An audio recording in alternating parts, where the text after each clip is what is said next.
Now, Ahmed Al-Sharaa's government is struggling to enforce a ceasefire in Syria. Hours after the announcement of a ceasefire, there were fierce clashes that once again erupted in Syria's predominantly Druze heartland of Sweda.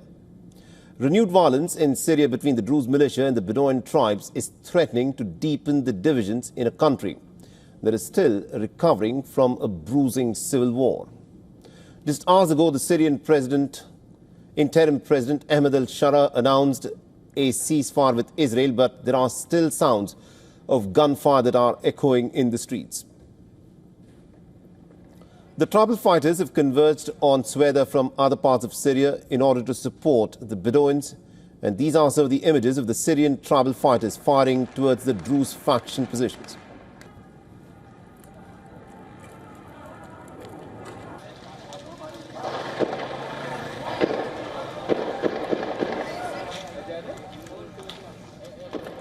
The wave of deadly clashes has resulted in the deaths of more than 940 people, and this figure could, of course, still continue to rise.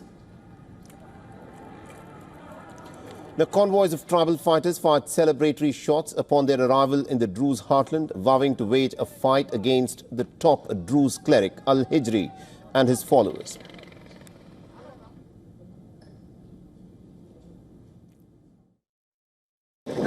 We, the tribes, are fighting against Al-Hijri and his followers. Today, we came to their homes and we will slaughter them in their houses.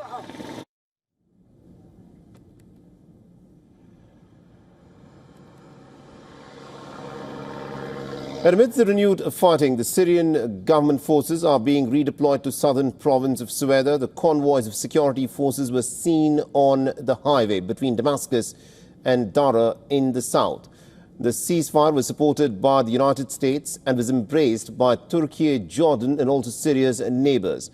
So as Syria's government has announced the decision, the Syrian president has renewed his promise to protect the minorities of the country. He's also warned against any violations to the ceasefire, saying that it would be a clear violation to Syria's sovereignty.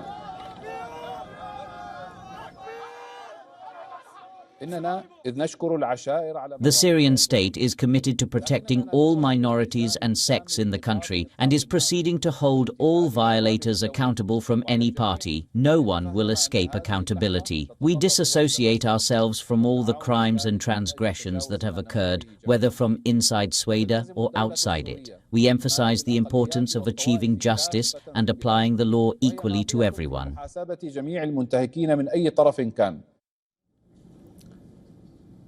Now, the Israeli Defense Minister Israel Katz met with the U.S. Defense Secretary Pete Hegseth at the Pentagon. The meeting took place as Israel had launched strikes against Syrian government forces in southwest Syria. The clashes, in fact, began on Sunday between the Druze militias and the local Sunni Bedouin tribes in Syria's southern Sweda province. The government forces intervened nominally to quell the clashes, but then ended up getting embroiled in the deadly violence.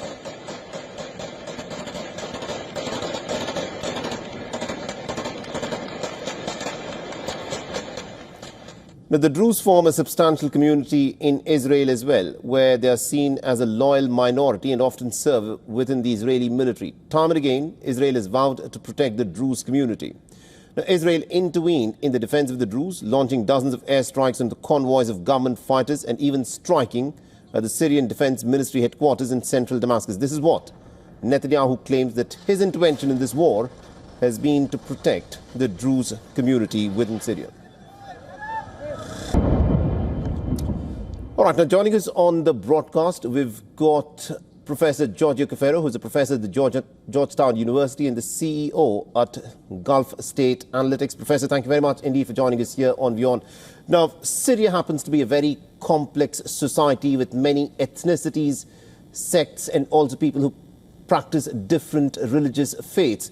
Now, there are clear fault lines between the many, ethnic and sectarian divisions within Syria. Do you think this is something which points to an inability of the current Syrian dispensation in putting the lid on the sectarian fault lines? Or what do you think is happening here that has resulted in this spiral of violence?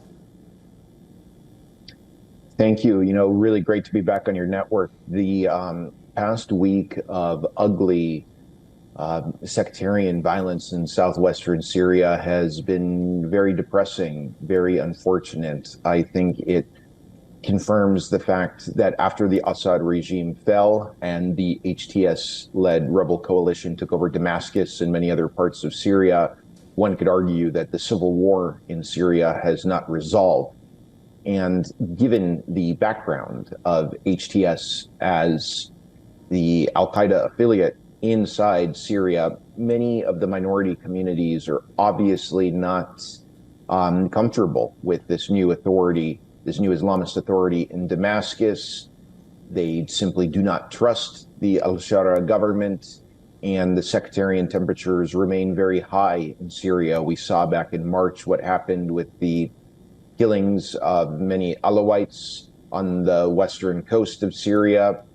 We've seen, obviously, just this past week, everything that's happened in Sueda. And so it's very clear that the central government has some very serious problems. It is a weak central government. I believe it has roughly 40,000 security forces, certainly not enough to consolidate power inside Syria.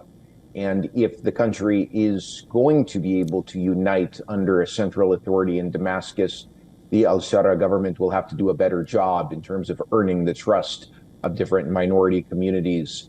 Added to the mix, though, is the fact that Israel is trying to exploit these tensions. And maybe we'll talk about that a little bit later. You know, that of course, was my next question to you, Professor Kafiru, because the sectarian fault lines within Syria is one aspect of it, and what Israel under Netanyahu is trying to do is another, because Netanyahu claims that he wants to protect the Druze minority community with Syria. But do you think his intentions are bona fide here? Or is this an attempt by Benjamin Netanyahu to try and bring about a fragmentation, or what some people would call the balkanization of Syria, because the central authority in Syria at this moment looks pretty weak? Yeah, you're absolutely right. Israel wants to balkanize and fragment the entire Middle East. This is part of Israel's quest to become an unchallenged hegemon in this part of the world. Israel doesn't want to see Syria at any point in the future become a strong, unified nation state that could in some way, at some point, challenge Israel's ability to have complete and total domination throughout the Levant and really by extension, the Middle East at large. Israel has a decades-long history of exploiting tensions between different sects in neighboring countries. We've seen this in Lebanon, seeing it now in Syria, we've seen it in Iraq. The Israelis also have a record of doing this in Sudan. So this is really nothing new. As Israel sees it, it's in its own interest for Syria to be very weak and balkanized.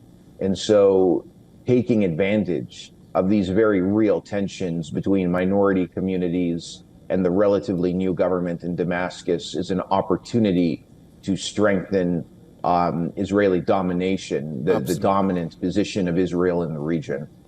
I think you've summed it up really well. Thank you very much, Professor Kafiru, for joining us with that perspective there. Good to be with you.